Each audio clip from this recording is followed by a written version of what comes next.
આજે અમારો 425મો રવિવાર છે અને આણંદ એપીસી સર્કલ પાસે અમારું એક સોસાયટીની અંદર વૃક્ષારોપણ થવા જઈ રહ્યું છે.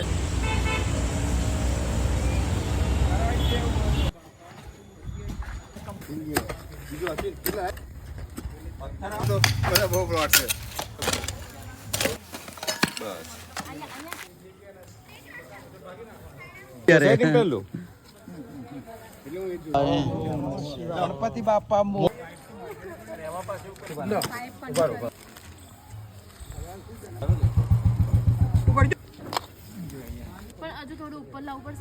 ના આમાં સાથે જ છે.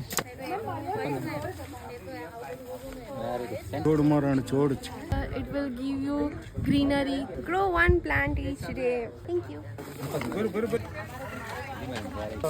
છોડ મારણ છોડ